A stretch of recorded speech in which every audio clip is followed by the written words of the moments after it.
All right, it's 10 a.m. Should we let them in? So Kendall, when I just hit admit all, is they're gonna pour into the room where Sue and I and Phil and everybody are currently, and then then it will just be, we can go ahead and get started. Well, I'll wait a minute or two and we'll Okay. we'll Okay. give it. Can we keep watching how many people are attending? Where does it say how many people are here? On the bottom, I see it. Okay. Yeah, I see 31 in the waiting room.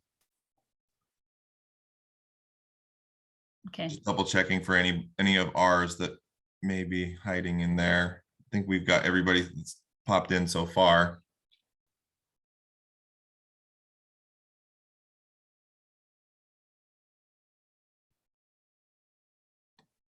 Look how these backgrounds just blend so nicely. Oh, I know.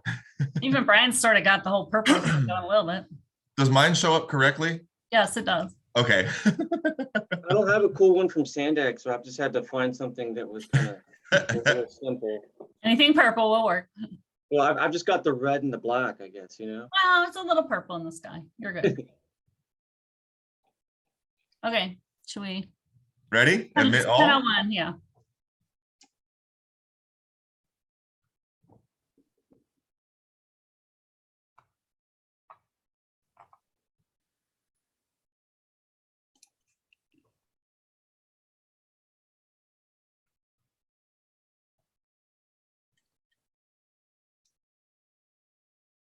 Okay.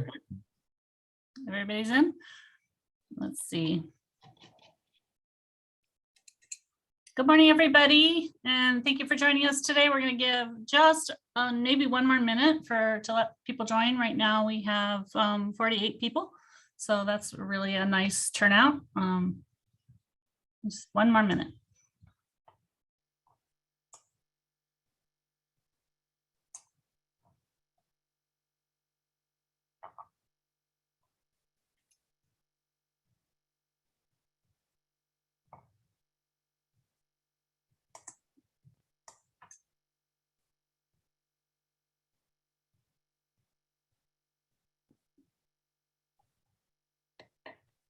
Richard, do we have all of our staff in?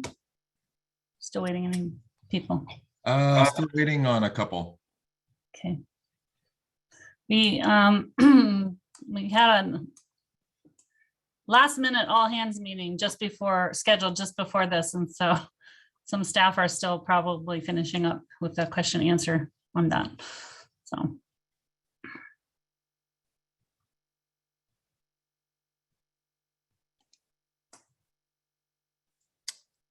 There's Joaquin.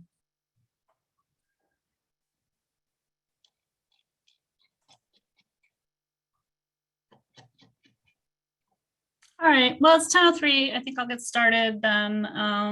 Good morning, everybody, and thank you for joining us as we kick off the 2023 Regional Transportation Improvement Program update. Richard sent an email on Friday, and the 2023 Rtip is open in Project Track for project entry. I'm Sue Alpert, and I'm the program manager for the Rtip at Sandag. As you know, we do this workshop every 2 years. Unfortunately, we're having to do it virtually this year, so we appreciate your being here and your patience with us on this Zoom platform. Special thanks to Richard Radcliffe, who worked really hard to put this workshop together, to our presenters who took time to prepare slides and make videos, and to our production team who are behind the scenes at every Zoom meeting that Sandag hosts. We'd like to encourage you to ask questions and participate in the meeting. As we have over 40 participants, please keep your microphone on mute while we're speaking. If you have a question, you can either enter it in the chat or raise your hand, and we will monitor that and break after each section to answer any questions that you have. So just to go over what we'll talk about this morning, since we usually have new staff join us for these workshops, I'll spend a little time this morning at a very high level going over why we do an Rtip, what's its purpose, and what are some of the laws that impact the Rtip. I'll discuss the difference between the Rtip and the Rtp, and explain a little of what is in the Rtip. Then I'll move on to highlight what's new and different this year. There's a lot of information that we will present today. So to make it a little easier to digest, especially over this Zoom platform, We've broken out some of the more technical information and included it in separate videos, which will be posted on the 2023 Rtip website. Our presenters will give a high-level introduction to their topic area and then explain what is contained in the videos that we have made. These should be a great resource for you to watch at your leisure and also for onboarding future staff that are brought in to work on the Rtip. After my introduction, Phil Traum, our manager of long-range transportation planning, will talk about the adoption of the new 2021 regional plan and how the implementation strategies for that plan will impact the Rtip. Next, Joaquin Ortega from our modeling group will discuss why and how capacity increasing projects are modeled for air quality conformity. And Joaquin has a detailed video which describes the type of information he needs for capacity increasing projects to code them properly. Next, Ariana Zerneden, the manager of strategic capital funding and ITAC programming, will briefly explain the Transnet requirements for the Rtip and also give a brief overview of the amendments that are being proposed for the Transnet Ordinance, while Julie Barajas has recorded a video with more details about the requirements in the ordinance that projects must meet. Chris Kluth, our active transportation program manager, will give an overview of the routine bike and pedestrian accommodations included in the ordinance and discuss some proposed changes to the Rtip to improve our compliance with board policy number 31, Rule 21, which details those.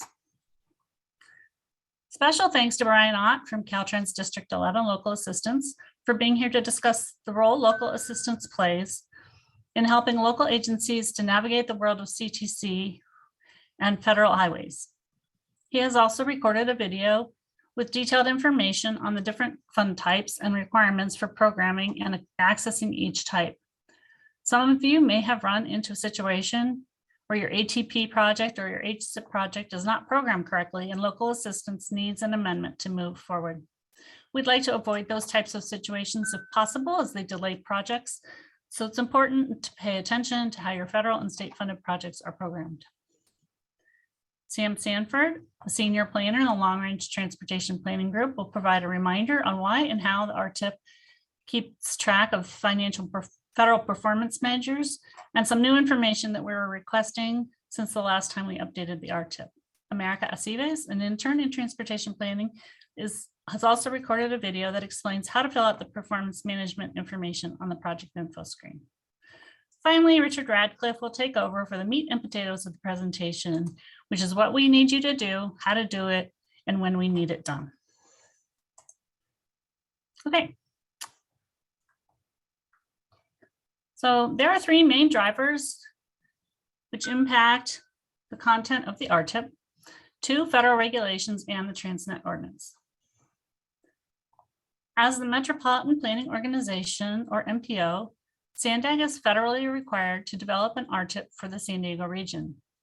This document must contain those transportation projects which are funded with federal and/or federally supplemented state funds. The projects included in the Rtip are derived from the regional plan, and the Rtip is a mechanism to implement those projects identified within the first 5 years of the regional plan. All projects which are capacity increasing projects and/or regionally significant must be programmed in the Rtip. Capacity increasing projects are those projects which add additional lanes or add traffic to the roadway.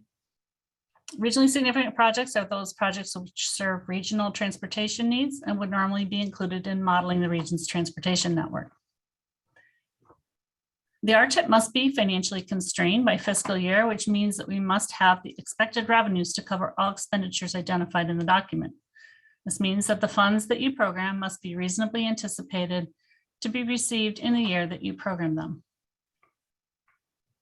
The projects in the Rtip must also make progress toward achieving the targets set for the federal performance measures, and the Rtip must demonstrate how that progress is achieved. As part of the Clean Air Act and Title 40 CFR, the Rtip must conform to certain air quality standards. This means that all capacity increasing projects must be included in the Rtip and modeled in the air quality conformity analysis.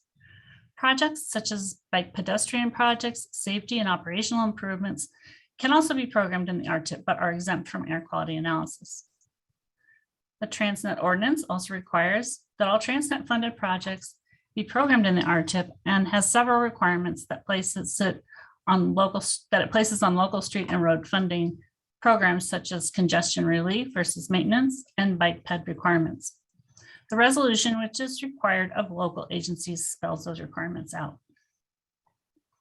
In addition, we use Project Track as a mechanism to pay Transnet. Therefore, in order for any agency to draw down on Transnet funds, they must be programmed in the biennial element of the Rtip before the agency can request those funds.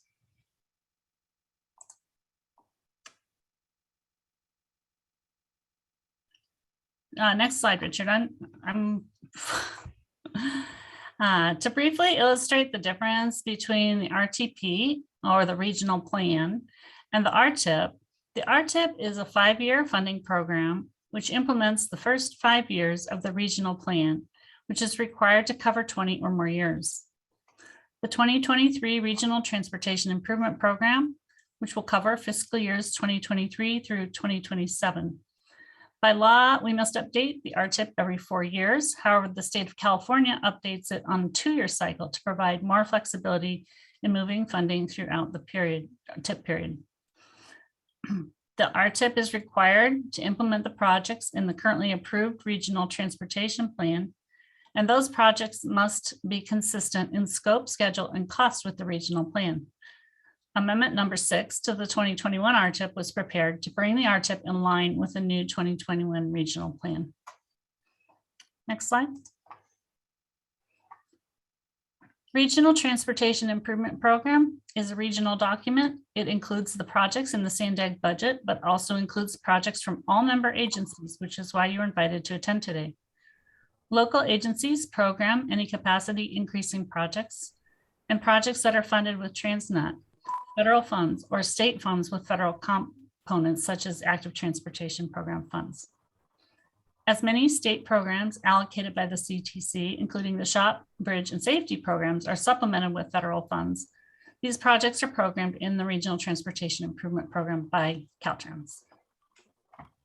Next slide. So what's new this year that's different from the past years? With the adoption of the 2021 regional plan in December, there are implementation strategies and policies included that will impact the types of projects that will be getting implemented in the region. Phil Traum will go into more detail about the impacts of the regional plan in the next segment. The new vision embodied in the regional plan will necessitate some updates to the Transnet ordinance. Changes are being drafted to the expenditure plan, the general provisions, the local streets and roads section, and the structure of ITOC. Excuse me. Once the ordinance is updated, we will begin to develop board policies to provide more detail and structure to the changes. We will need everyone's input on those policies, and ITOC and CTAC will both be consulted. Ariana Zernin will give you more info about proposed changes and the schedule for those updates. In November, President Biden signed Infrastructure Investments and Jobs Act. This new law provides additional funding for transportation and creates several new programs. We've gotten a lot of questions as to the types and amounts of funds that will be available. Believe me, I wish we knew. We're waiting for more details regarding appropriations and rulemaking for the new programs to be released. In general, we anticipate that most of the formula funds will flow through the state and or the MPO, while local agencies will be eligible to apply for more of the competitive funding programs. There are statewide efforts to provide guidance on the implementation of the IIJA, and you can track that progress on the California State Transportation Agency website at the link shown. The San Diego County Air Pollution Control District has proposed to EPA to move the region from moderate to severe in air quality attainment. They have also proposed a new state implementation plan to achieve air quality goals. That implementation plan requires that air quality is modeled in shorter time periods until we achieve the air quality targets. This translates into less flexibility in moving a capacity increasing projects open to traffic date, as the time period for analysis are only 3 years. you will see a new feature in the schedule info section of project information, which displays the range of air quality that the project is currently programmed in. Sam Sanford and I presented this at CTAC and can answer any questions. Okay, next slide. Still lots of new things. SANDAG will be performing its first ever social equity analysis on the 2023 Rtip to establish a baseline and inform strategies that could be implemented to improve equity in project selection. There will be new questions in Project Track that we will ask you to answer for each project to track progress on achieving social equity. Also, the community-based organization working group, or CBO, which was convened for the development of the regional plan, has been extended and will help us with this analysis. We try to impress on them that the best way to provide input on the projects in the Rtip is to get involved at the CIP level at local jurisdictions. To that end, we'd like to provide them with the dates of your public hearings for your program of projects. If you already know or anticipate what that date will be, can you please drop it in the chat now? We'll also send out a survey and ask you to fill in the date so we can provide those to the CBOs to be shared with their respective agencies. To collect some of the data needed for social equity analysis and for the other performance measures, there's a new tab on each project in Project Track called Performance Measures. There are 3 areas where we're asking local agencies to provide more information about projects, and this includes the social equity information. As always, when we update the Rtip, the Transnet Biennial moves forward 2 years. The current biennial, 21 and 22, will end on January 30th, 2022, and we will move into the next 2-year biennial. Any Transnet funds not drawn prior to that date will become carryover and will need to be reprogrammed in a current year. Finally, the question everyone asks, when will we get the revised short-term revenue forecast? And the answer is today. Next slide. Okay, in order to meet some of the federal requirements, audit requirements, and new initiatives for the Rtip, we've added the additional tab to each project to collect more information.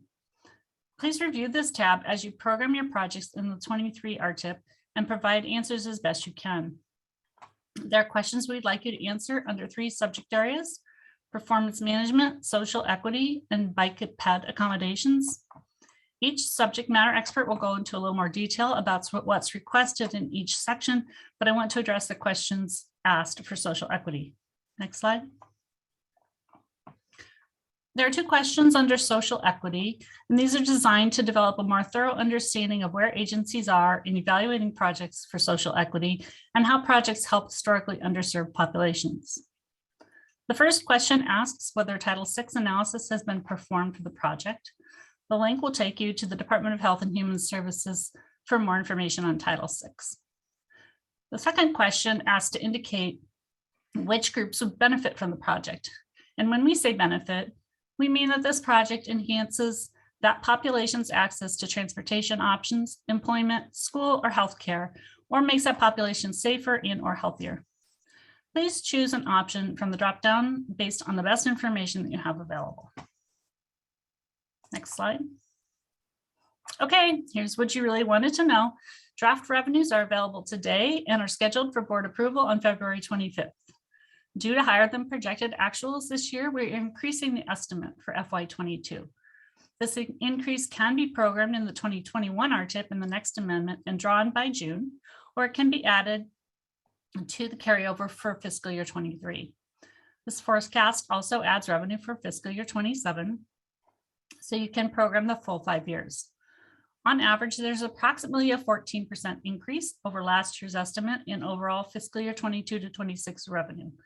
And we will send an email later today with the draft revenue. Just next slide, just to give you a sneak peek, here it is. This table is currently posted under reports in Project Track, so you can go and download it after the meeting. thank you for your time. If you have any questions, please post them in the chat or raise your hand. We'll check now for questions. Richard, do you see any questions?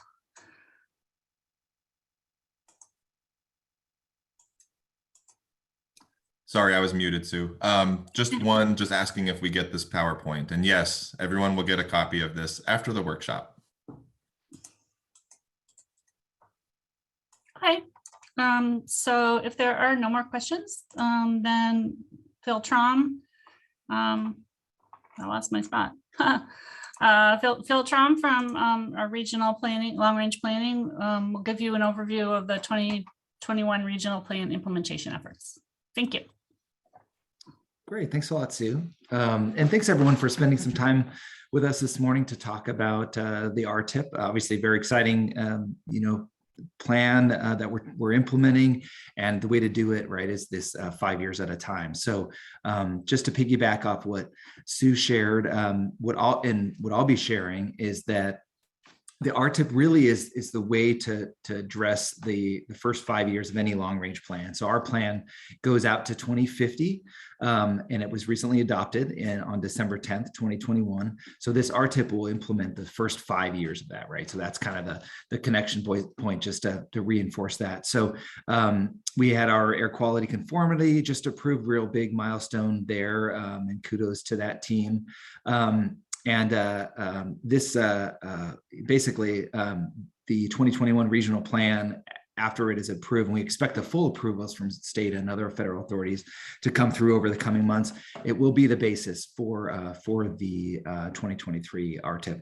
So specifically talking to that, I'm getting a little unstable internet, so I want to make sure the audio doesn't cut out. Unfortunately, I'm gonna stop my video, so hopefully the audio stays through here. Projects in the plan, there's a couple key appendices just to note, and I would encourage all of you to kind of peruse that and just scan, especially if you're from a local jurisdiction, to take a look at these and just to make sure they're in sync with your thinking, specifically regarding local streets and roads, but in relationship to other projects as well too, as you're interested. So the fourth bullet on this slide is our regional arterials project list. Those are local streets and roads projects. Those are in Appendix A of the regional plan and Appendix C, a bit more granularity in Appendix C. That's the air quality conformity. So we have more of the phasing years, but the primary years in Appendix A are 2025, 2035, and 2050. So that's a good reference. We also have the regional arterial system network, and that's kind of part of dollars that are available through Transnet, and probably many of you are familiar with that. It's kind of a subset of the arterial system that is included in Appendix T, attachment 2. And so typically when we update the regional plan, we ask for amendments or adjustments to that too. So that's obviously a subset of funding, but as we talk about real dollars to implement 5 years of the plan at a time, right, that's germane to this discussion too. So so definitely take a look at that. But again, very excited that we have a long range plan to implement. We are just starting out, so a lot more to come, and that's kind of what I'll be sharing with, a little bit of a teaser in a sense of how all this matches together and what conversations you will be part of through your agencies or jurisdictions in terms of developing some of the programs to implement the regional plan. So I think with that, next slide, Richard. So, as I said, projects should be consistent in scope, cost, and schedule with the 2021 regional plan. That's how we can demonstrate that consistency. We cannot accelerate projects, meaning like bring them forward to open earlier than included in the regional plan without an amendment of the plan. Air quality budgets are very tight. So that's the budgets, if you're not familiar in the air quality space, that's allowable emissions we have per air quality emissions category. So a budget is how much you can demonstrate pollution in your modeling tools, and we can't go over those, right? So we're very up against the budget. We did not go over in the plan in any of the emission areas, but we need to ensure that is consistent with projects are consistent with the plan. We stay under those budgets through the Rtip process as well. So the second part of that, so that's kind of on the specific capital projects and local streets and road side. Also wanted to share some of broadly speaking, those projects combined with our other sort of programmatic implementation strategies. And so that's also a consistency demonstration that we want to make sure you're aware of and what the vision is for implementation. So in addition to those specific, line by line projects, take a look at Appendix B as in boy of the regional plan, and we can provide all the links to the plan, chapters, appendices, and all.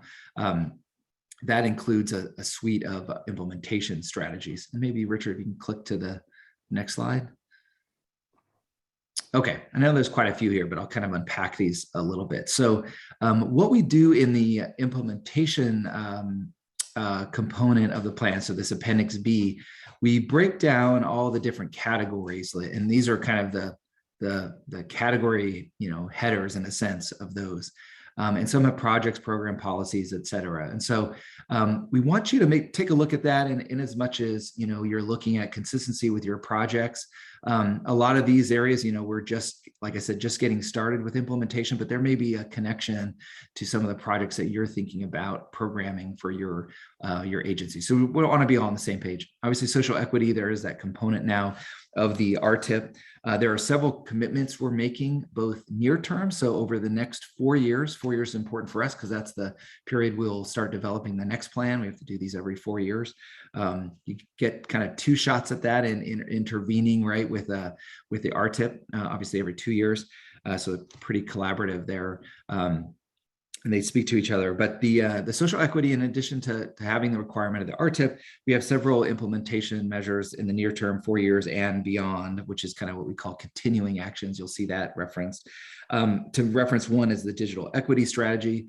We see capital investments kind of, combining with technology investments where there's opportunities to do so. One example I'll throw out is the SR 67 work that's being done, where there's capital investment, but it's we're laying fiber simultaneously, right? So you kind of get into a corridor once, and you think about sort of technology needs in addition to capital needs where that's available, sort of, being a little bit more robust in the approach to those capital projects. That's just an example there, but more to come on the digital equity strategy. The second one is comprehensive multimodal corridor plan. So you may have seen these kind of in the Sandag sphere and in discussions with your communities and jurisdictions, also called CMCPs.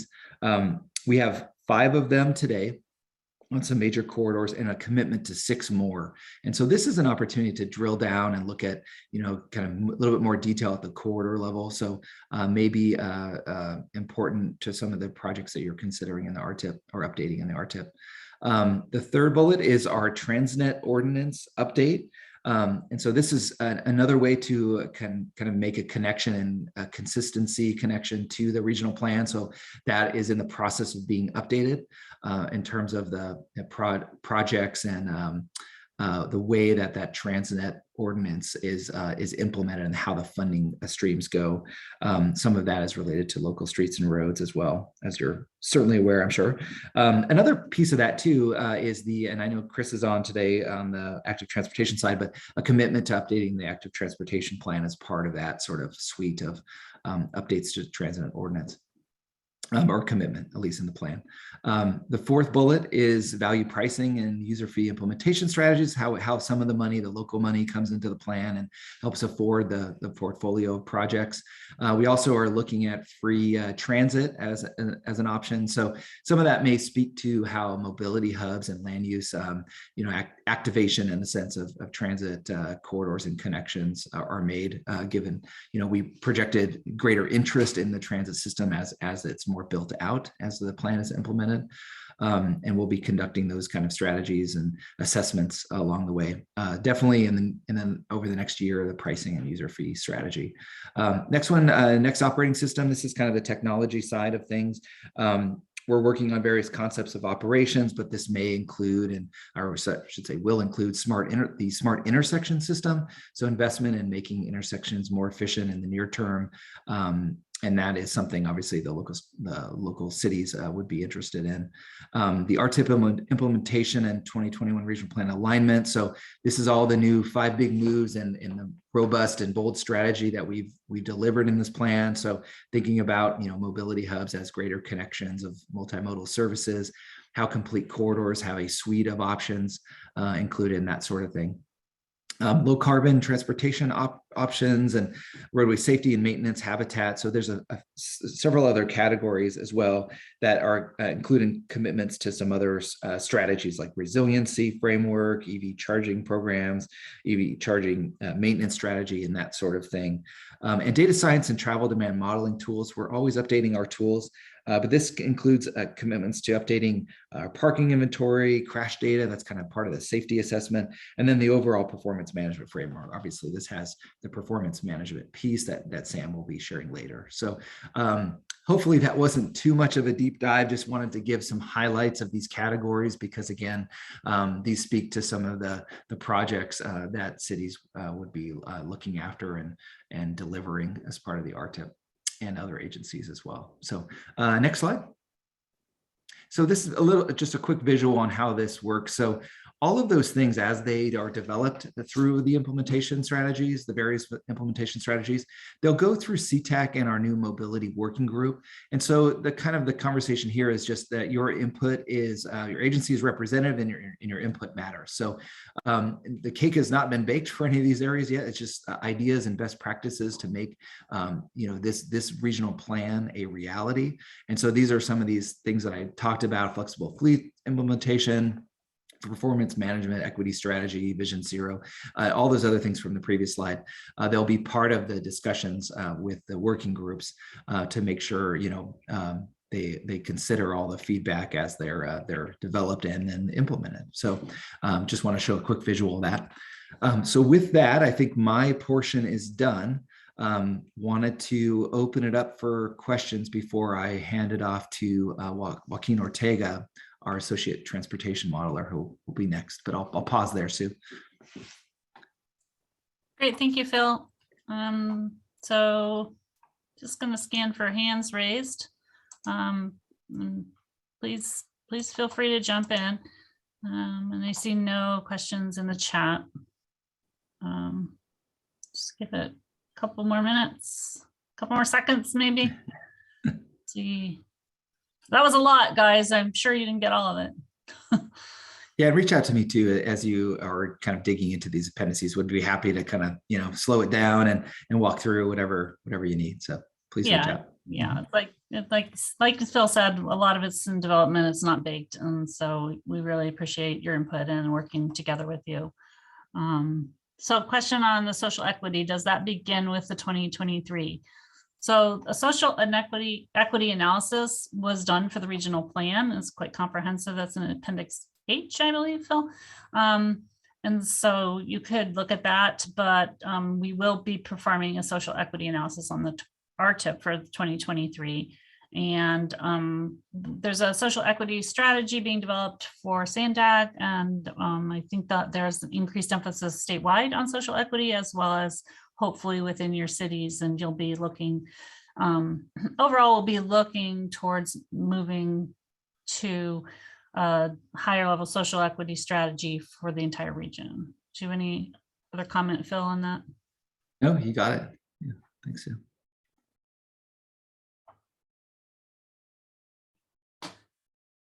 Yeah, so Tony's asking, would we have to answer those questions before the 2023 adoption? Yes. Yes, those are in there now. We ask you as you program your projects to answer those questions.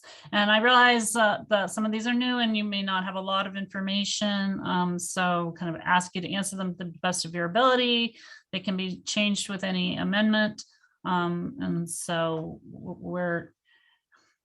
this is kind of informing, like I said, informing the baseline. It's not carved in granite. We're not necessarily going to be held to them, but we need to start somewhere.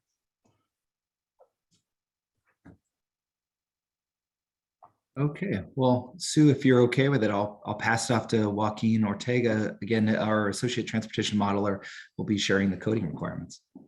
Great, thank you. Thank you, Phil. I am Joaquin Ortega. I am having some camera issues today, so I'm going to be on audio only this morning with you all. Before I get started, I'd like to wish everybody a happy, safe, and prosperous new Lunar New Year, as well as acknowledging the start of Black History Month. So thank you all for being with us today. The Rtip modeling process is going to use the Sandag travel demand model, which some of you all may know as ABM or ABM2+. And ABM2+ was used to model all of the performance of the recently adopted 2021 RP and Sustainable Community Strategy. And so this Rtip update process will use that approved regional plan from last December as a basis to add new or updated projects that you all will be adding into Project Track during this process. Those projects will then be coded into the model, and the model will be run, and the outputs from the Sandag Travel Demand Model will be then put into the California Air Resources Board software known as MFAC, short for emissions factor. And the emissions factor software is the actual software that outputs the total emissions and pollutants using their own fleet and emission rate assumptions bespoke to San Diego County. Those modeled pollutants are then compared to the budgets that were mentioned previously in the approved state implementation plan to demonstrate conformity. And so we'll go to the next slide. And so Rtip coding is very important for many reasons. I've been doing Rtip coding for several years now, and I'm very used to it. And I'd like to thank everybody who's participated over the years in getting me and my colleagues the information to run the model. And it's very important for building near-term and future networks for the Sandag model. And again, for our purposes in the Sandag travel demand model, we're only concerned with capacity increasing roadway projects. Now, that doesn't mean that the model does not consider other projects such as greenhouse gas projects, such as active transportation, transit, or other policies that would reduce emissions. But those are kind of integrated into the on-model results. And what we're really looking for is the effects of any of these capacity increasing roadway projects. One crucial aspect of getting these projects coded correctly and accurately in the model is proper diagrams for our staff to take a look at and make sure we're coding up the roadway network correctly. In the video associated with my presentation today that you all will be able to watch at your own pace, we go over some examples of good diagrams and the information that we're looking for in those diagrams. So there's a lot more information in the video, and please reference that video. And if you all have any questions, please do feel free to reach out to me at any time. And the final note that I would say is that the modeling diagram requirements are not the same as maybe Transnet program or other administrative requirements that you all may have in managing your projects. And so those questions about Transnet program or administrative requirements of diagrams for all projects should be routed to appropriate staff. But if you have any questions about your capacity increasing roadway projects, and if those diagrams are good enough for ABM, please do let me know. And so with that, I would encourage you all, if you're interested, to please watch the video. It's about 10 minutes in length. And again, if you have any questions, feel free to reach out to me. My contact information is in the video. And with that, I think I will pause and wait for any questions or anything that's come up in the chat.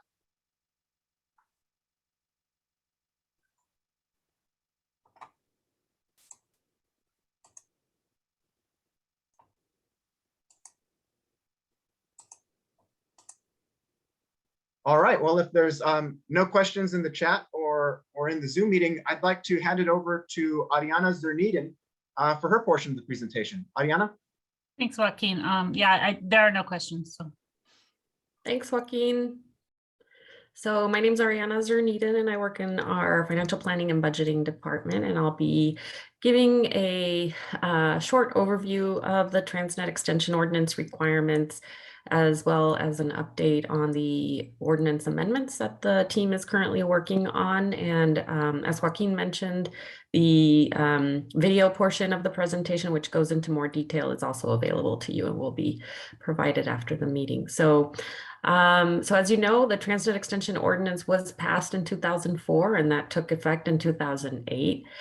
We collect 0.5 cent of local sales tax that funds regional transportation projects. And in order to administer the ordinance, the SANDAG board wears its hat as the San Diego County Regional Transportation Commission to carry out the ordinance provisions. The sales tax measure included a provision for the creation of an independent taxpayer oversight committee, which is commonly referred to as the ITOC, and they provide accountability for expenditures that are made under the program.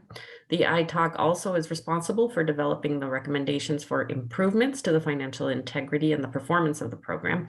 And one way the ITOC does this is by conducting annual fiscal and compliance audits. They also conduct triennial performance audits, which many of you have participated in.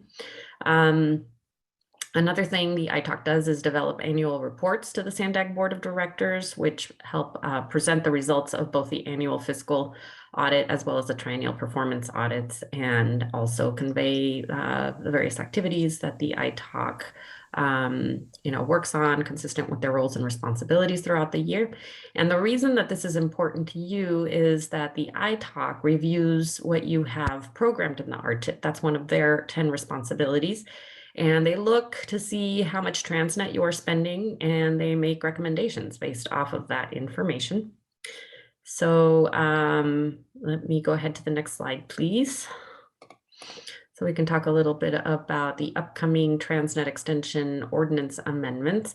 So as you heard Phil talk earlier about the adoption of the new regional plan, we are required, the Transnet Ordinance requires consistency with the regional plan. So SANDAG is evaluating the changes to the ordinance to align the ordinance with the new direction of the plan. As the ordinance amendments are adopted, we'll also be considering board policy updates, and we'll be working with all of you to develop those for board approval so that we can implement the concepts that are defined in the ordinance, and we can help our cities in selecting projects that meet the expected criteria. SANDAG is going to be considering options for phasing these policies in through the Rtip amendments through the 2023 Rtip cycle.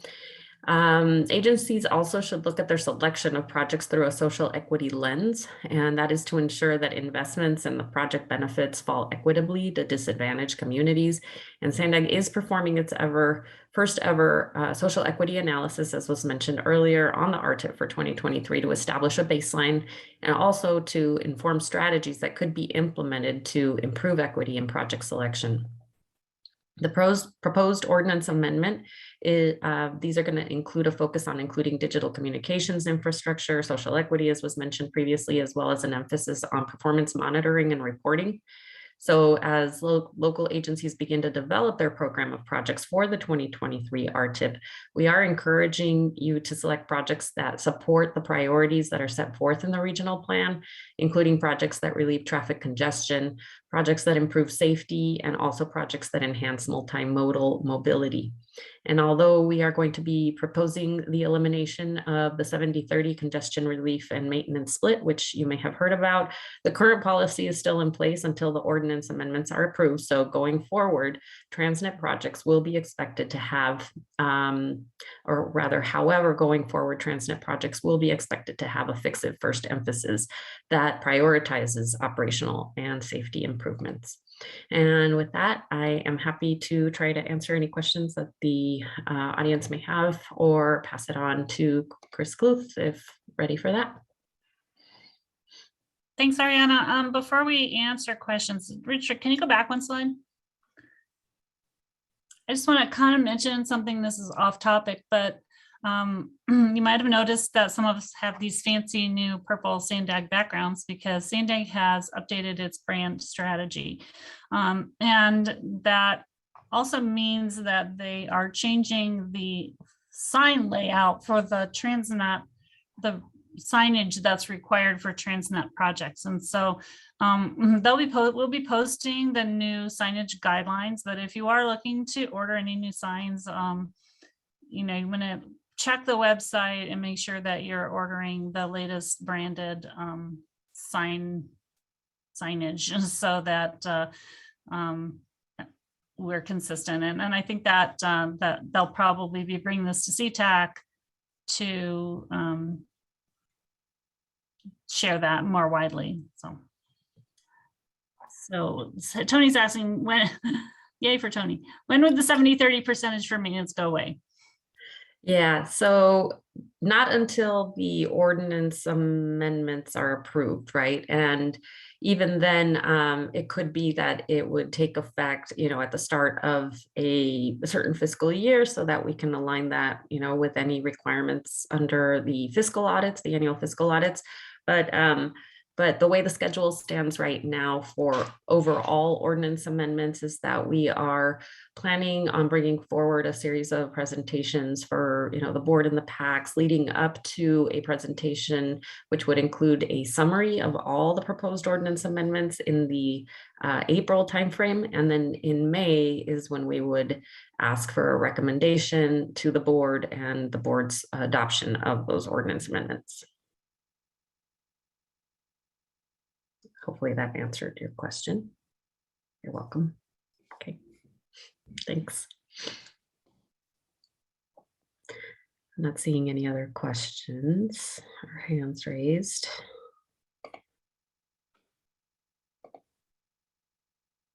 Yeah, I think we can jump to Chris now. Okay, thank you. Great, thanks. Sue and Ariana. Chris Gluth, the Active Transportation Program Manager here at Sandag. Going to give a quick review and of the Transnet routine accommodation and a little update on how to you guys are supposed to input your project information into the Rtip. So go on to the next slide, please. So the original Transnet ordinance had this language in there. Essentially requires all projects to include the appropriate bicycle and pedestrian accommodations, except where prohibited by law, like on the freeway, things like that, except where costs may be prohibitive outside of and disproportionate outside of the overall cost of the project. Next slide, please. So the details of all of this can be found in Board Policy 31, Rule 21. Some of us know this all too well, but all the details are in there. And I should say that the requirements have not really changed. We're just trying to add a little clarity and improve compliance overall. So what you're familiar with here, there's a lot more detail that are found in Rule 21, but you're really providing, the best possible bike or ped accommodation depending on, roadway type, this appropriate land uses, existing based on your existing bike and or pedestrian plans, and connections to public transit. And so it's not a one size fits all, but the facilities that are expected to be included are context sensitive. Next slide. So really, what our update comes out of today was from our last, before the last Transnet audit, where we were directed to really see what we can do to improve compliance. So one of the new things is that we are asking you to include plans or drawings for your projects that clearly illustrate that you are in fact including the appropriate bike and or pedestrian facilities that fit the context of your project for the entire length of the project.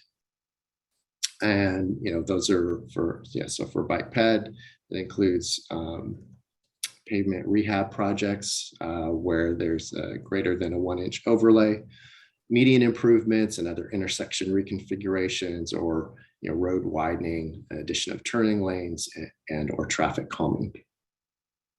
We do not need projects for planning studies or signal or fiber or other infrastructure projects like that. So what you'll see is a new tab in the Rtip interface where there's a drop-down menu. You can pick your appropriate project. Should be pretty straightforward. We need to tweak things over time. Again, the goal of this is to make it easier for us to ensure that the local jurisdictions and the projects are complying with the existing Transnet guidance on routine accommodations. Next slide. And some little more of the language and just kind of clarifying and showing where these requirements come from. And, again, we're trying to make it easier and a little more clear on how to show that you are in compliance. Any projects that aren't in compliance may be reported to ITOC as being potentially non-eligible to use Transnet funding. The Rule 21 also kind of outlines the process for I can't remember there's a specific language in there where you're requiring an exemption. And over the years, we've only had 2, maybe 3 requests for exemptions, but unfortunately our reviews on compliance and the audit showed that there were a number of projects that were not in compliance. So again, we're just trying to make it easier and get everyone working on the same page to get bike and ped accommodations in these Transnet funded projects. Next slide. Of course, for forever, there's been that question on what's adequate. Really, we should be at this point referring to, to regional and state and national best practices. If we have any questions on that, I'm always available to try and talk with folks to make sure that what you're including in your project is going to meet the intent of the rule. So I'm available for that. You can always reach out. And I think that pretty much sums it up. So available for any questions now, if there's any clarification.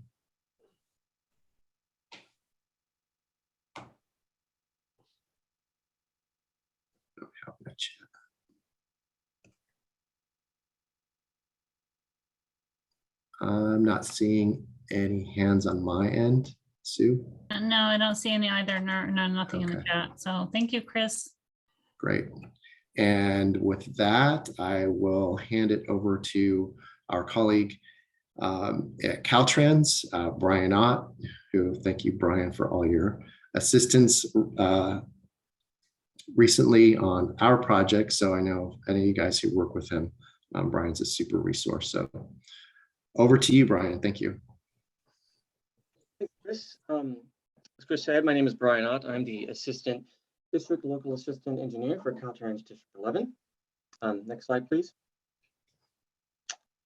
So Too big to fit in there soon, big girl. I'm going to briefly go over what local assistance is and what the purpose we serve in helping local agencies with their projects. So our mission is helping our partners deliver local transportation projects to enrich our community. And for Caltrans District 11, this encompasses the San Diego and Imperial regions. Next slide. So why does local assistance exist? Local assistance is here to get you the funds you programmed through the complicated regulatory process and into your bank account. Most of our funding is from either the feds or FHWA or from the state, such as SB1 or Prop 1B. And sometimes you may have a project that has funding from both sources, so you might have federal and state funds on your project. Next slide. So there's a lot constantly happening behind the scenes at both the federal and state level. Local assistance is here to help our local partners be aware of and understand the regulatory guidelines and framework and the commitments they have made when they apply for and accept federal or state funds.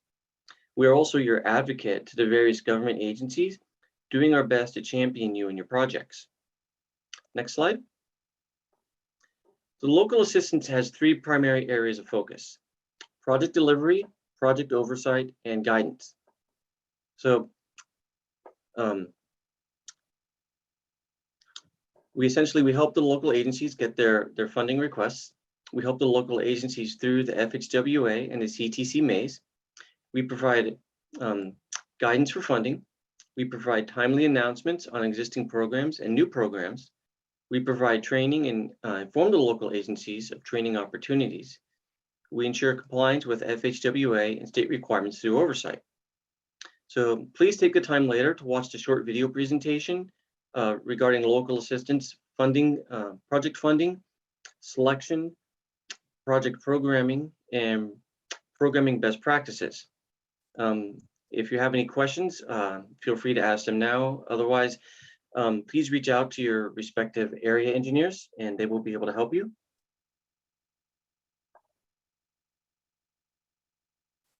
If nothing trickles in, I'm very happy to turn the presentation over to Sam Sanford.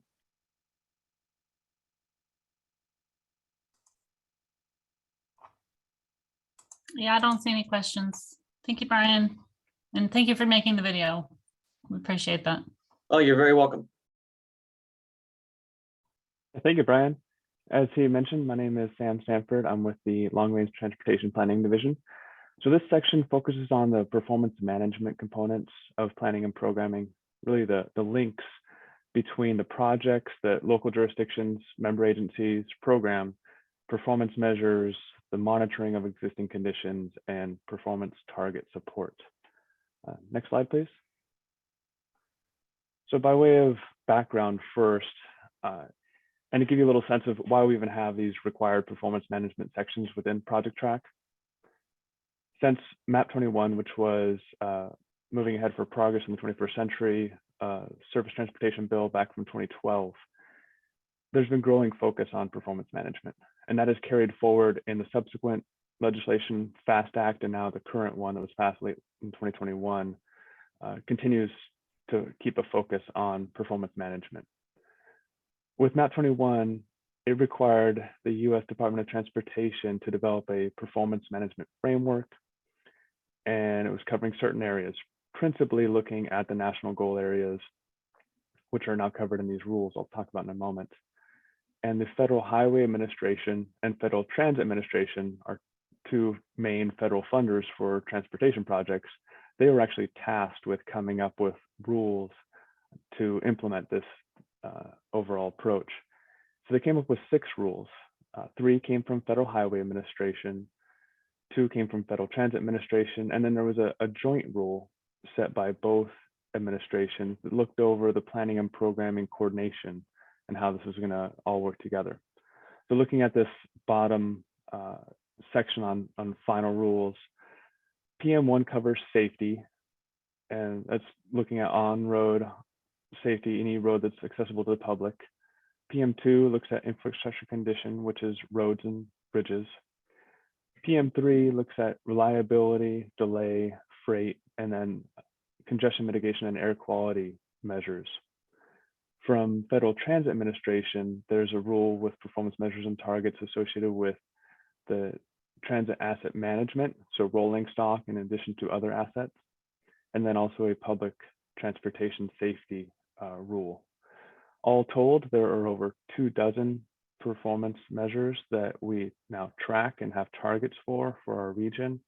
And we really have the planning and programming pieces tie together through this process in order to make sure that we're making progress on those targets.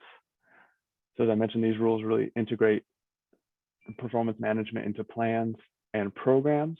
So if we go to the next slide, we can touch on the planning side. So with each regional plan, we are required to update a system performance report that essentially documents what the targets are for our region, and also how we track our progress towards those targets, and we describe the state, local agency, and public involvement in developing this. So the image on the left is Appendix O to the 2021 Regional Plan. Goes through a little bit of the history, the efforts underway, the existing conditions, and then also targets and how we're tracking those on those targets that you kind of see on the images on the right. So this report uses the most recently available observed data to monitor and evaluate how the region is doing relative to its targets. So that's the planning side of it. And then the programming side, which is really the implementation arm, it goes on to the next slide. So the Rtip, I have an image here of the 21 Rtip there. Being the implementation tool of the regional plan is critical to aligning the program to the regional targets. The Rtip, starting back with the 2018 version, had this section as part as performance management. Appendix H from the 21, I don't know what letter exactly it'll be for the 23 Rtip, but there will be one. We'll continue to document how the Rtip is designed in a way to support these federal performance areas. To do this, we gather the information from project track that you as the member agency, the project sponsor, are entering into that database. So for each of the rural areas, we provide summary statistics about the program as a whole. More specifically, we look at the number of projects and the funding that support each performance measure area. So on the left side of the screen, you can see the report from the past Appendix H from the 21 Rtip. And then on the right, you can see screenshots from project track where you, as the project sponsor, enter this necessary data in order to inform that report. So many of you are already familiar with this. You've done it a few cycles now. However, it might have been 2 years, or if you're new, we do have a nice video that America Seves has recorded on how to go through these sections and filling out that necessary data. So if you need a refresher or you want that video, I encourage you to check that video out. Now, you may have noticed that this current performance management section only covers PM1 on safety and PM2 on infrastructure condition. So there's another section that Sue alluded to earlier that has the other areas for the PM rules. Next slide, please. So this should look familiar because I borrowed this slide from Sue, but essentially it shows where the new performance measures tab is. And then also there's a performance measure or management section that you can click on to access it. This is where we capture the last information that we need for the PM3 rule. And then for FTA rules, we actually coordinate with MTS and NCTD to gather that necessary data from their CIPs. So Richard's going to walk us through later in the workshop on how to go through this, but I want to take a moment to go over the questions under the performance management section. Last slide. So there are 5 questions on performance management. If on the national highway system, what is the predominant work type? Is the project expected to improve travel reliability? What % of total project cost will improve travel reliability? Is the project expected to reduce single occupancy vehicle or SOV trips or SOV vehicle miles traveled? And is the project expected to reduce peak hour delay? Now, there will be some projects this does not apply, right? Your projects may not be on the national highway system, so that one would not apply for number 1. Your projects may not be focused on principally travel. Maybe it's a sound wall. Well, that's not going to be affecting any of these other areas, so it would not apply. And there will also be projects that have co-benefits that you might have multiple yeses across all areas. An example could be a rail grade separation, which would have safety benefits because obviously removing complex points, but it's also increasing reliability and decreasing delay. So we ask you to do your best at estimating what your project's potential impacts can be. We don't expect you to be sharpening pencils and getting down to exact percentage points of decimals. This is estimates. In the end of it, all these numbers are aggregated together across the entire program and then put into that report in the appendix. Keeping that in mind as you go through this process. neglected to mention that in the video, it also has my contact and America Services contact information if you have questions. That does conclude what I have, and looks like there is a question or two coming in. Yeah, thanks, Sam. Nadine is asking, what does total project cost mean? Environmental to con or just con? That's a It great is all of the question. above. Yeah, so the bottom box on project track. Yeah. The total project. And just to provide a little insight on that, Nadine, what we do is we take, if your project is $1 million and it's 50% focused on safety, we just 50% times $1 million, and that's how we get to these values. So it's very rough approach to it as we move forward, but it's a way to capture at a program level how we're working towards those targets. We're not required to look at or report on each project as we move forward. And I see Tony's got a question of, would improving a bus route reduce SOV trips perhaps? I would definitely agree with that. Yes, improving a bus route would reduce the single occupancy vehicle trips.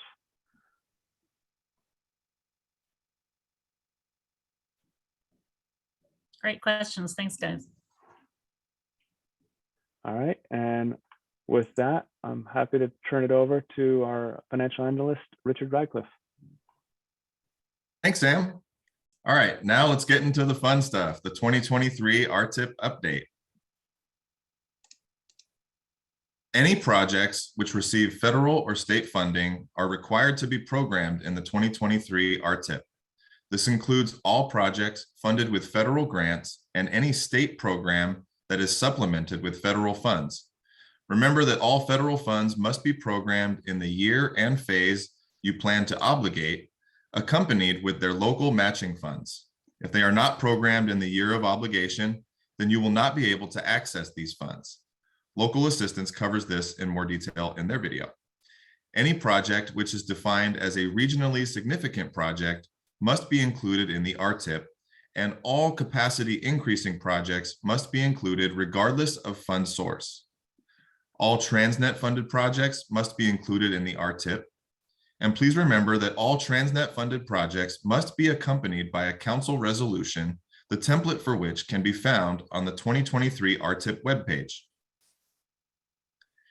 The next couple of slides highlight some of the things you can and cannot do during the adoption of the 2023 Rtip. We do want you to update your 5-year Transnet, and remember that the 5 years of this Rtip will be FY23 through FY27. Make full use of the updated revenues, but updates to FY21 and FY22 should be limited to reconciling the programming to match the payments. If you need more funds in FY22 prior to the end of the year, please program them in 2110, which will be the current administrative modification or administrative amendment. Feel free to add other fund sources, keeping in mind the guidelines for programming state and federal funds. State and federal funds are programmed in the year that they are allocated or obligated and cannot be accessed if they are programmed beyond FY26. Adequate local match by fund type must also be programmed in the same year as the state or federal funds. If a state or federally funded project has been delayed and the California Transportation Commission or CTC has granted a time extension, please do not forget to move your funds to the correct year. Also, please let us know the CTC meeting when that occurred in the narrative or upload the agenda item. If any projects need to be completed or need to be deleted or delayed, that can also be done in the adoption. Here are some things not to do during the Rtip update. You don't want to add new funding in FY21 or FY22. FY21 should only be changed if reconciling programming to payments. Do not add new non-exempt projects unless they are in the regional plan or they are not on a regional arterial. And do not change the scope for non-exempt projects unless the changes are consistent with the regional plan. And please check with Sandag on this. Here is a very high-level overview of the adoption process. Project Track is now open for entry. Last week, we sent out a letter with details as well as a copy of the adoption resolution template so you can go ahead and get started. Note that this schedule includes a 30-day public comment period in July and August. Since the SANDAG board will be dark in August, we won't go to the Transportation Committee until their first meeting in September on September 2nd. The SANDAG board will then be asked to adopt the 2023 Rtip on September 23rd. And this slide shows the deliverables that you will be responsible for in getting your projects into the 2023 Rtip.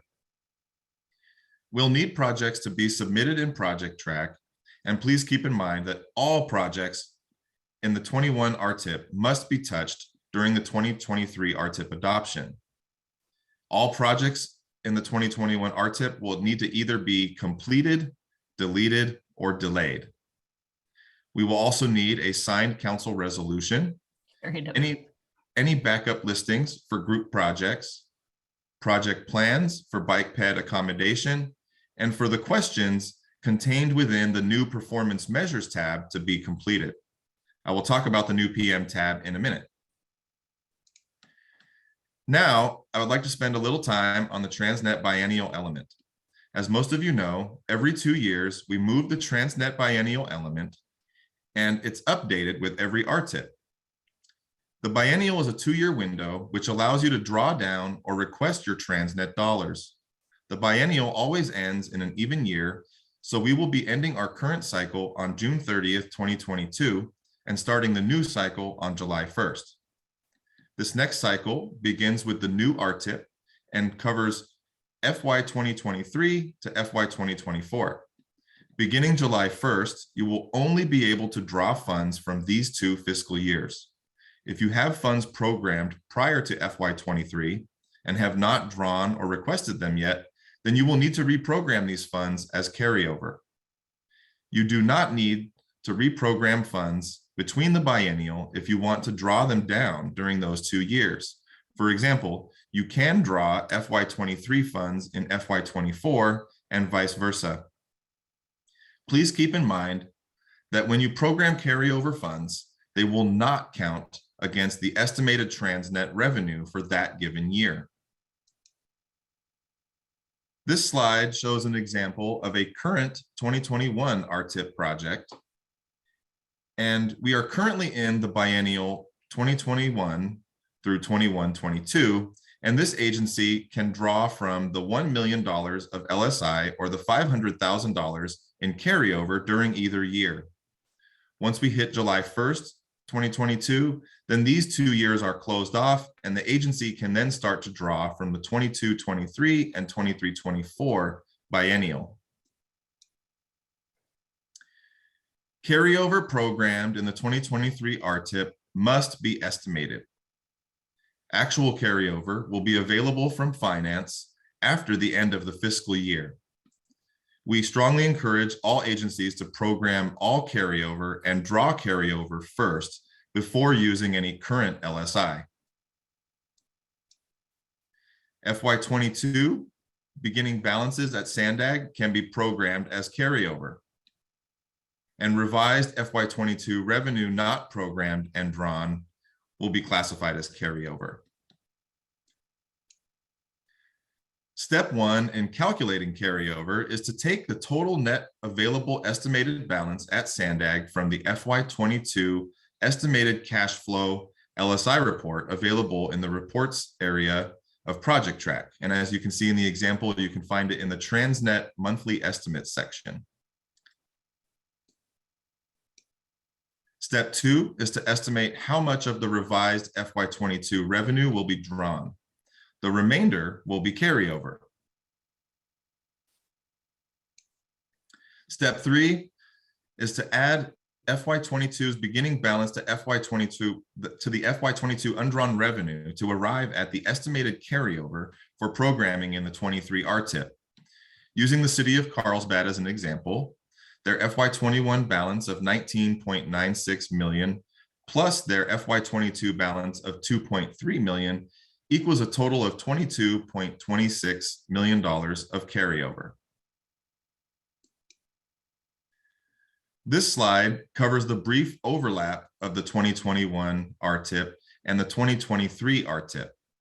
Until the 23 Rtip is federally approved, which we anticipate being in the middle of December of 2022, the 2021 Rtip will continue and programmed funds will still be available. Once federal approval happens, the 2021 Rtip will be replaced by the 2023 Rtip. New Transnet funds will be available to draw once the SANDAG board has adopted the 2023 Rtip. Any new federal funds in the 4-year period will need to wait for federal approval. August payments requests can draw from the new biennial, but please be careful not to draw more than you have programmed in the 2023 Rtip. Now, for the last leg of the workshop here, we're going to move on to the programming process for the 2023 Rtip. When you first go into Project Track to program your projects, you'll want to go where it says TIP Adoption and select that. You'll then be presented with the options contained in the screenshot on the bottom of the page. You can carry over a project from a previous Rtip, such as the 2018, 2021 Rtip, etc., or create a new project. Choose whichever option is most appropriate. When programming your projects, these are the things you should start with. First, you'll want to reconcile your FY21 program Transnet to the amount of the payments, which I will talk about in a moment. Next, you'll program Transnet based on the revenue estimates that will be provided to you later today. Then you should check that the project description is up to date and update it if necessary. We also ask that you please upload a copy of the backup street list if the project includes multiple locations. Then you'll need to complete the outcome output section within the Transnet LSI section. This information will be compiled into a report that I will discuss in a few slides. Then you'll want to select an appropriate change reason from the drop-down menu. We ask that you please don't use the other option when providing a change reason, as the most frequently used selections are already listed in the drop-down. Then finally, you'll complete the narrative section. The more detail you provide in this section, the better. This information helps us answer any questions that we receive at iTalk or TC or board. To reconcile the FY21 Transnet to payments, you first compare the total Transnet LSI programmed through FY21 against the payments made through FY21.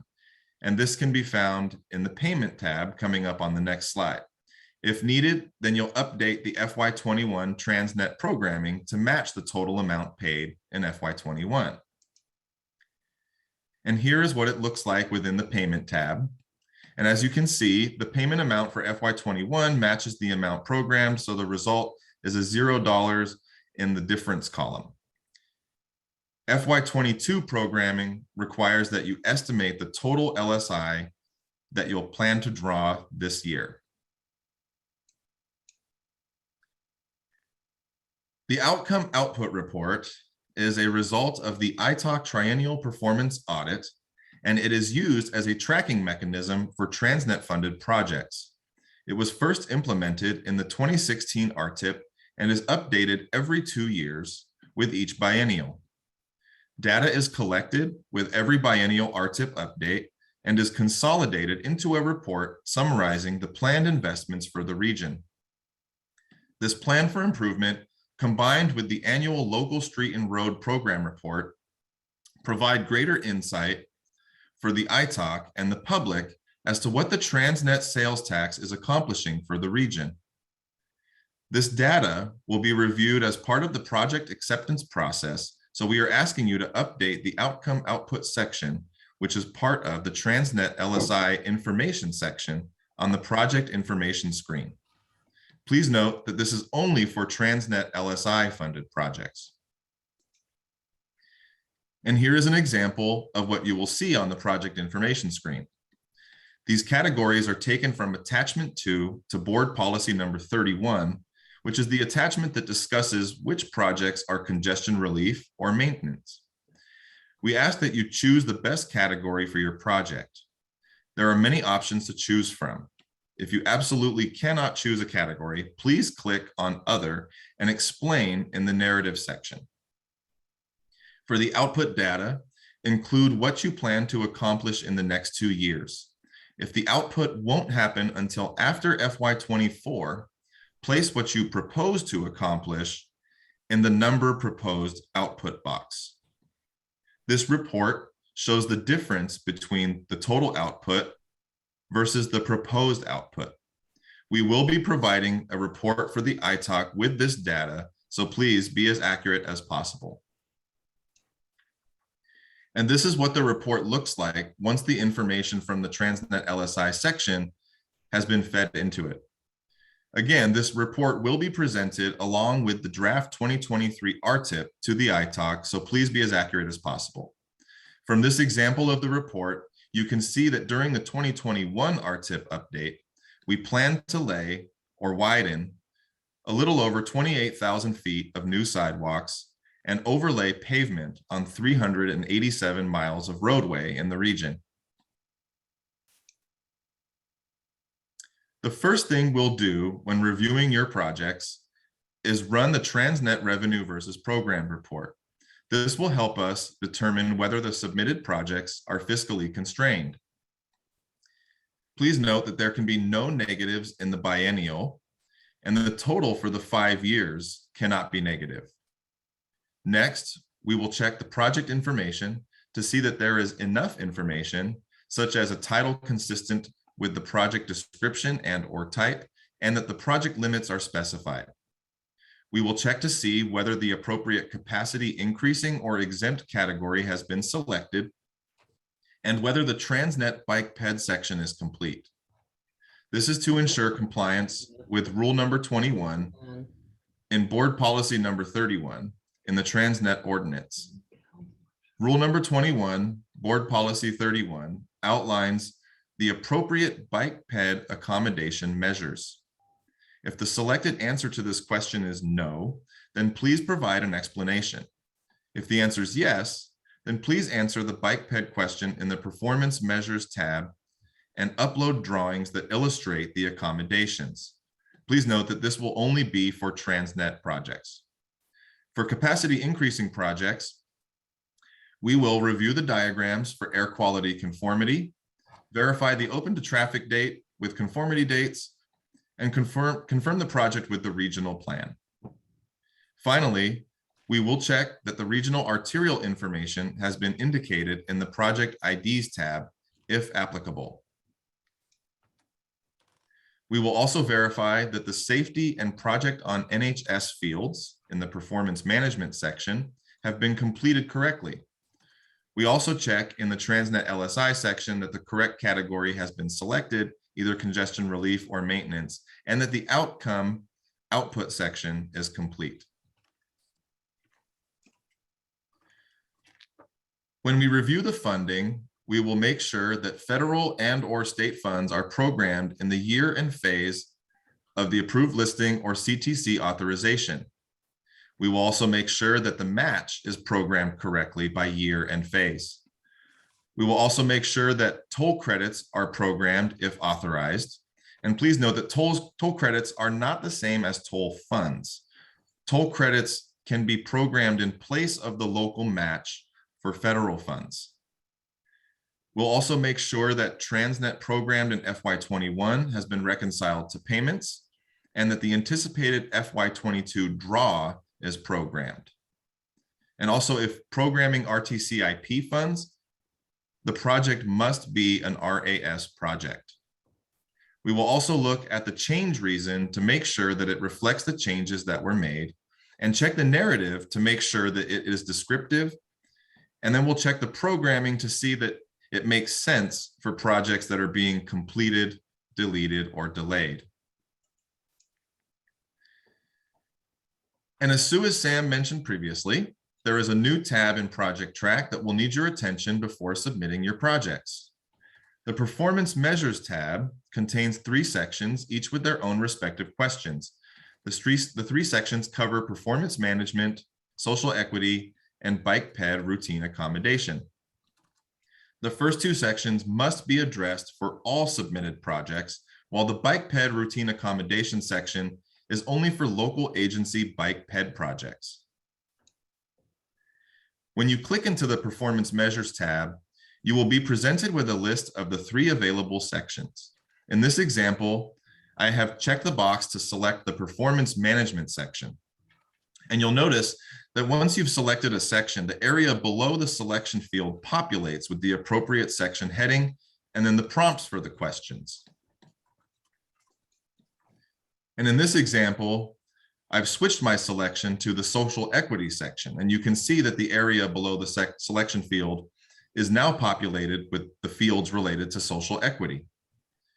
You have the ability to check all three sections and work in all three sections simultaneously, or just one at a time. It's up to you. And also on this screenshot, you can also see the save button. And you'll want to use this to save any of the updates that you've made to any of the three sections within this tab.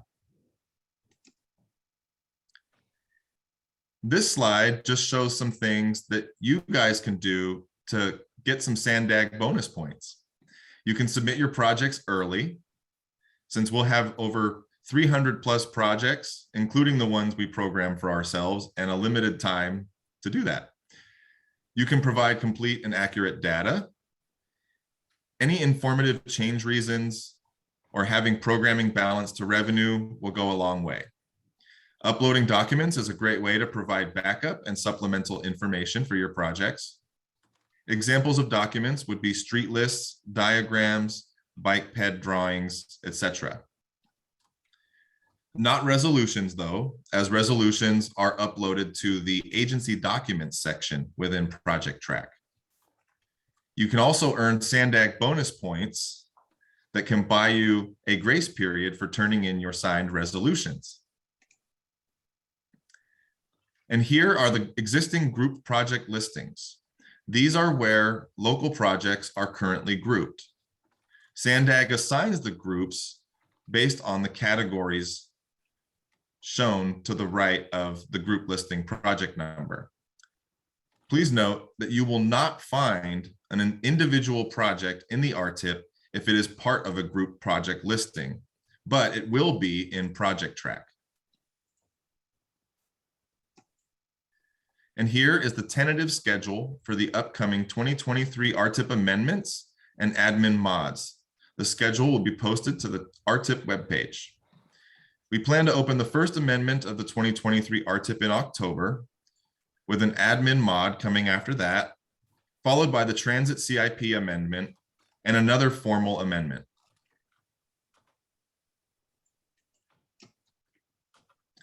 And then here is a link to the 2023 Rtip webpage on the SANDAG website, as well as the link for the Project Track login page. You'll want to visit the Project Track login page if you need to establish a new Project Track account. We also have Rtip and Project Track training videos available on our SANDAG SharePoint site. The topics covered in the videos include Rtip basics and Project Track basics. If you would like access to these training videos, please send either Sue or myself a request if you have not already. The videos supplementing the presentations in today's workshop will also be made available on the training SharePoint site. And that is all I have. This slide has my contact info as well as Sue's in case you need to reach out to us with any questions. With the time that we have left before our 12 p.m. stop time, we would like to take the time to try and answer any questions that we've received from the chat box or any questions about my topics that I've covered, or feel free to raise your hand and we can call on you. Thank you, Richard. There's a question from Patrick in the city of San Diego about the filling out the Transnet POP worksheet that you did for the 21 Rtip update. And the answer is no, we won't have that worksheet this time. We had to do that last time because it was the 21 Rtip the POP, I'm sorry, the 21 POP update was an amendment to the 2018 Rtip. And so that 2018 Rtip didn't go out the extra 2 years. So in order to illustrate the extra 2 years of the 5-year POP, we asked you to fill out those worksheets. But since this Rtip aligns with the POP update, we don't have that problem. And the reason we had done that was because of the SAFE rule, if you remember, a couple of years ago. So no extra worksheet.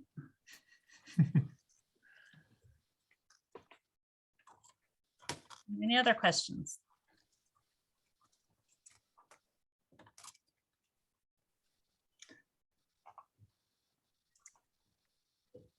Okay, so there's a question on Title VI analysis says, how will I know if a Title VI analysis has been done for a project? Is the Title VI analysis only for local street projects? I don't have a lot of experience in Title VI. I would assume that you'll need to talk to your project engineer, project manager to understand what work has been done in that area. Sam, can you throw in anything about what's required? What requires Title VI? I was going to actually just add the same piece to reach out to your project's manager on this one to see if they have had that as a requirement or a component of their current project.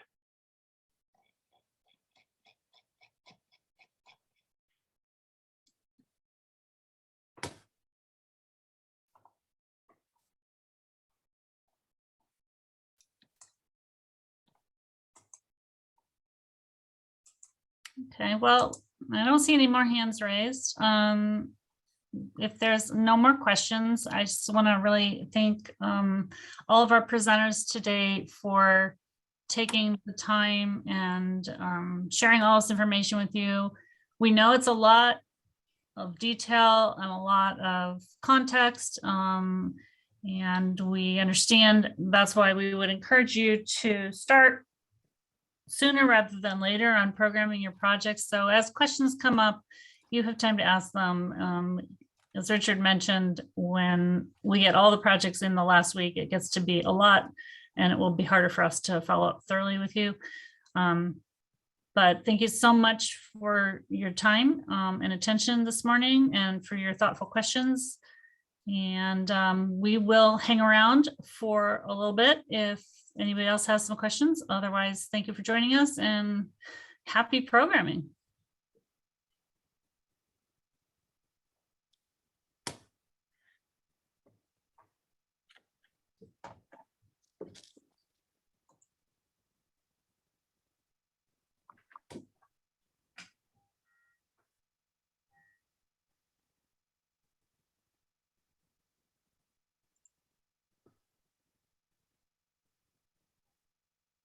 You guys explained it so well, there's no questions.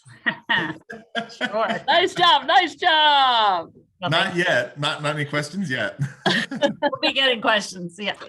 Yeah, maybe as the deadline approaches. Yeah, March 10th. Yeah. Oh, Sue, I do see one question here from Tim Kawasaki. Do we need to complete all 3 new performance measure categories for each project? Are completing all 3 categories required? Why don't I see that one? Oh, Yeah. it says direct message, so maybe it was just to me. Okay, thanks, Tim. I mean, you need to complete the performance categories as appropriate to the project. So as Sam mentioned, if the project's not on the NHS, then some of those questions aren't required. If the project is a planning project and it doesn't really impact single occupancy vehicle traffic, then you wouldn't need to answer that. You know, I would recommend that you answer something in that tab, so I don't think you forgot it. That way, at least we'll know you did check it and look at it, and I'll assume that the answer is no if you didn't answer it.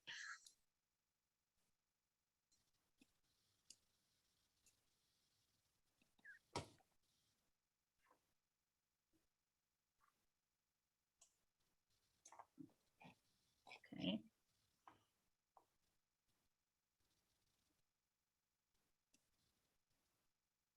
Thank you, Sam. Thank you, Phil. You guys can probably drop off. I think we're wrapping up here. Thank you, Thank America. you. Appreciate it. Thank you. Thanks, Ariana. Oh, and to answer Chris's question, we're going to be putting these videos for this meeting from the workshop onto our SharePoint site and make them available to everyone. We will also be sharing, we did record the meeting, so we could share the actual workshop video. And we will also be sending out the slide deck, the PowerPoint presentation that we used as well for everybody for your reference. I think, Richard, I think we can post the videos on our Rtip website. Oh, because okay. there's not that much project track in these videos, so they're Okay. more internal. So yeah, that might make it easier for people who can't get to that SharePoint site. Yeah. Okay.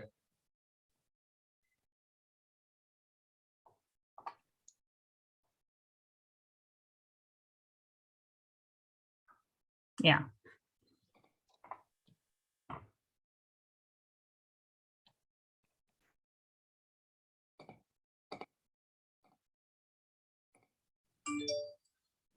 Yeah, Tim said that would be preferred also. Good to know. Yeah. SharePoint's not perfect. Yeah. Great.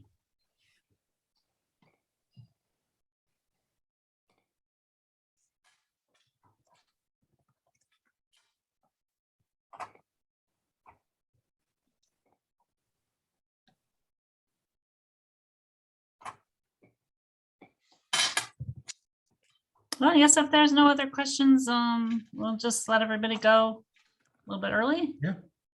Give you back half Looks like. an hour, Yeah. 25 minutes.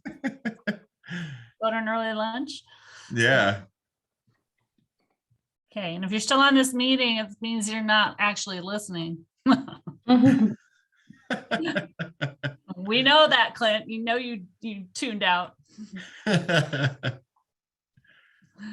right. Thanks, everybody. Have a great day. You wanna end the meeting since you're hosting, Richard? Yeah. Trying to figure out how to do that here. Oh, here we go. Okay. Thanks, everybody.